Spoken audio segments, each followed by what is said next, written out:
run.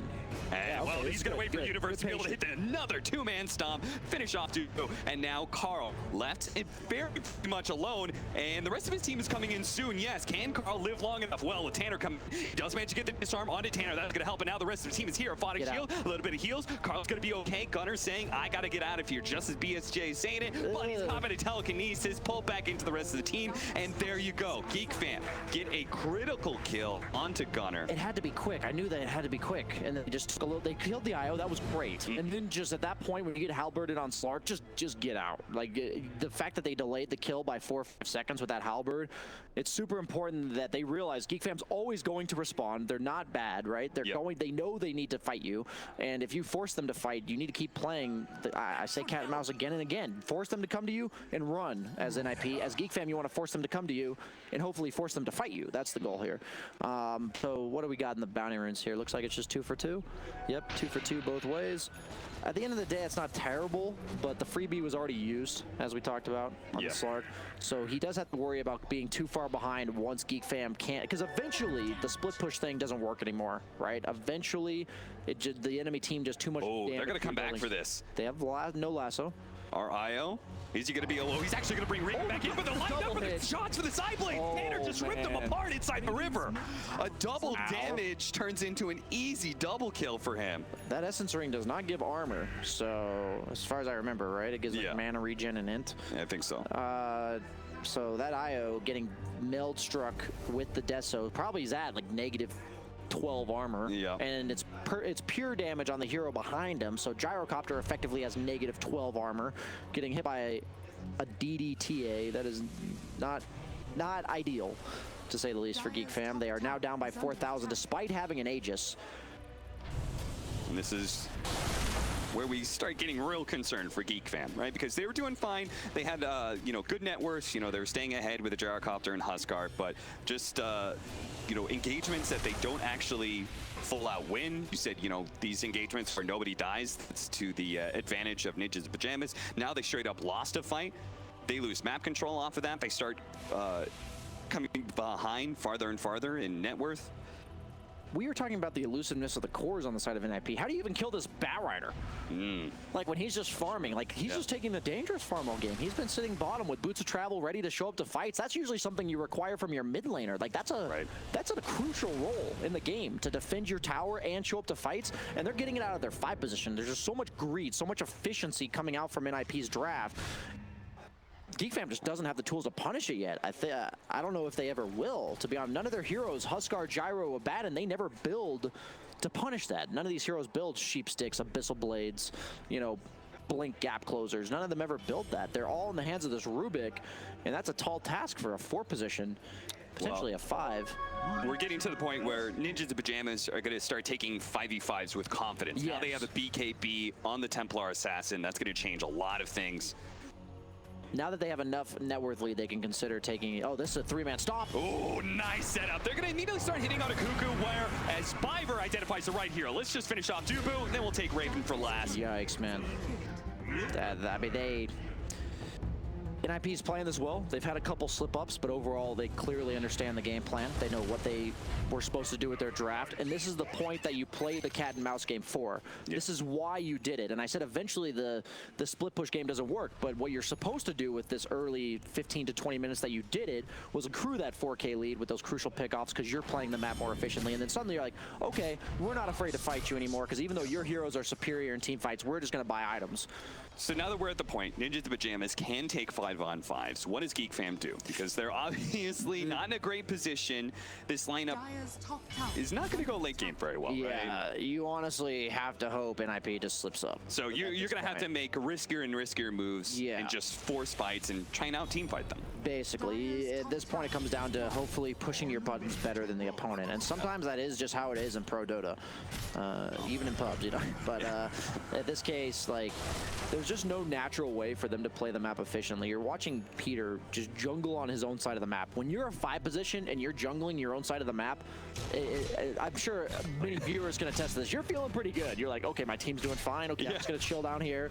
You're like, I'm helping. I'm doing something. You're not needed to be able to like sit behind one of your cores at all times. Meanwhile, Dubu obviously hugging the gyro, and you're watching now Zephyr has to sit behind Carl. Yeah, Zephyr has to be the one to set up for all these fights. Every single time somebody goes for a push on a tower, he's the one that needs to be there, because if the heroes do get a little over aggressive, he needs to be the one starting the fight with the telekinesis, then they can relocate in. So he's always needed to be somewhere. So at the beginning of this game, we talked about the recipe of what was going to happen. I want to tell viewers at home the story that happens when one team can play independently and the other team cannot. Compare the 5s and the 3s in this game. Batrider is almost 4,000 net worth ahead of Io, and Centaur is almost 4,000 net worth ahead of the Abaddon. That's like the entire net worth advantage that they have on the side of NIP. It doesn't show in your 1 and 2 positions, because they're going to get farmed, because they're getting sat behind. But when you have independent cores, it allows the supports and offlaners, these utility heroes, to do what they want on the map, and that gives them these extra 1 or 2 mid-game items, and that's where the disadvantage of a lineup like Geek Fam really shows itself. But I think the next Roche is the point of contention. I think if Geek Fam can manage to acquire the next Aegis Cheese, maybe that'll be their way back into the game. But if there's a TA or a Slark with Aegis Cheese, I don't see how you come back in this game. Yeah. You can rely on them slipping up once and bursting them down, but doing it twice is just not going to happen. Peter. So he did go back to the BKB on Slark. Interesting. Point booster into BKB. In some ways, it's just it is another final nail in the coffin. Yeah, right? it Of is. just saying, okay, this is just another, like, they have to beat us right now in team fights. As long as we get the best team fight items for ourselves, they can't beat us. Therefore, they're not going to be able to take any more and end the game fast enough. I think it's really hard for him to die with Ags, but it's pretty much impossible with BKB. Yeah. So at this point, you know, we've given him his freebie. He's also died one more time. He's like, I don't have any more freebies. I heard BSJ talking about them. I'm buying a BKB. Understandable, Gunner. I feel you, man. No kills on the side of Geek Fam outside of Carl, who has the 2. They just have a do-nothing lineup. Yeah. They really do. Like, you know, with this IO, I envision having a setup. You see the Bane support sometimes, the Disruptor supports, the Centaur-type offlaners. You just don't have that. Rubik is not enough. Yeah. Especially because Rubik's also your primary source of wave clear. Oh, my God. I mean, that's just going to keep happening, right? Yeah. That's the problem. When nothing's happening, a lot's happening for NIP. That's how I kind of view these types of games. Oh, this could be a crucial kill. They can burst him down. The toss from Rubik. That is beautiful. Now Peter's going to try and make an initiation, immediately ruined by the Aphotic Shield, and it's going to be chased down by the homing missile. Not quite over the cliff, and that means Raven's going to be able to get that.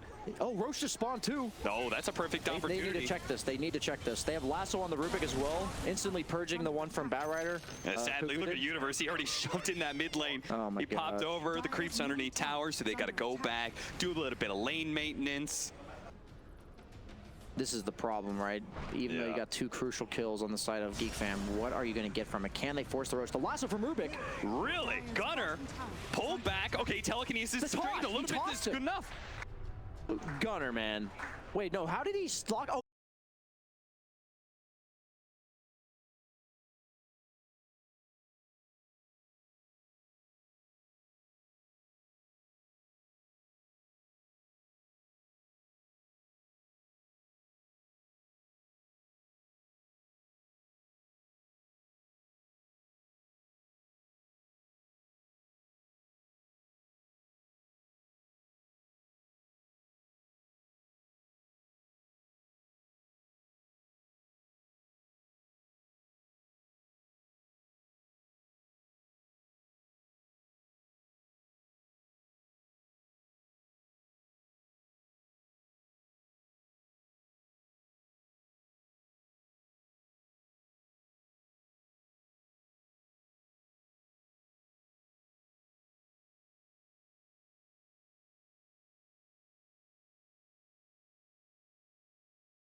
2,000 down 2 lanes of racks. May just be getting GG'd. They're going to go for it. They're going to go for these tier 4s, and Ninja's repair kit. Repair kit is going to be massive. Is it enough, though? They're going to have it on the second tier 4 as well, but... I mean, they might as well use it now for the multi-shots, and sure enough, they do. He's trying to get a kill in the back lines. And I legit think that might force GeekFam back a little bit, especially if Gunnar can get this pick off on a support, but there's too many heals. He can't actually do anything here, as BKB's going to help him. He, of course, has the Belgian Blink in front of him, but he has a second talent. Of course, the Aghanim Scepter. He always has that second out if needed, but he drew a lot of time, and now GeekFam have to go back in. 10 seconds till Biber's up. They're close to the fountain as well. That's something the GeekFam are going to have to be careful of. This repair kit might actually save them. If they don't lose this game right now, it's because of this repair kit. It's 10 armor, 40% health regen over 30 seconds. And they've got one more to go on to the throne as well. You got to finish it off now. And GeekFam, they're saying, okay, Biber's back up, the toss back as well as Centaur's almost here. Our creep wave's getting cut. Like, we did so much in this game. Let's not throw it away by being too over-aggressive. But Peter, he found the opening on the Carl. Cuckoo needs to be able to get some help. And with that no minus armor on the Carl, he looks so tanky right now. They need the melt to actually hit him. But Danner, he's now being burned down. The Stampede trying to get him away. Raven looks to be able to run him down, but eventually the Stampede gets him out of distance, and Ninjas in Pajamas looking to go back in once again while Gunnar keeps on harassing the back line. Gonna be able to catch up Zephyr, finish him off finally. This time there are no heals. Dubu saving himself with the help of Ghost Scepter, the BKB preventing that homing missile. Dubu's almost dead. Gunnar continuing to commit. Biber does manage to get the toss over onto Cuckoo, stalling him up a little bit more, but the heals are still too much. Dubu stays alive, and now Tanner forced to back himself away with no BKB and no refraction. He needs to stay out of this. Peter maintains the vision, enough to be able to allow Gunnar to be able to catch Dubu before he complete the toss, and now the stamp. They do manage to catch Cuckoo as well. That's 2 pickoffs. Peter slows down Carl. He doesn't even die thanks to the shrine. Carl's gonna die as well. And now Ninjas in Pajamas, they're back into it a bit. Who said Tier 1 Dota was the most interesting Dota? I mean, holy moly. This is back and forth. A little bit of slip-ups, a little overextension from GeekFam after, I think, just feeling themselves a little bit too hard. I mean, just think if they went, they won that fight, right? Yeah. Just think if they go tier 4s right away. You know, or they just take the 2 lanes of barracks and say, we're good. Yeah, no. Either option is fine. It's so tempting, though, right? Because you're almost like, we have this window. Yep. And we didn't think we even had a chance this game, and now we can just win it right here and now. But holy moly, what a back-and-forth brawl. The chase potential of NIP is pretty nuts. The Centaur, the Bow Rider, the Tiny, the Ag Slark at this point, the Blink TA. He's been missing numerous melt strikes. I don't know if you've noticed that throughout the course of this game. Yeah. But those are crucial. That's a lot of minus armor, a lot of burst damage. It not only makes you do more damage, but also makes everyone else hitting him do more damage. That's just the evasion of Halberd? Is that what's been Well, the happening? last one he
Invisibility.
Bye.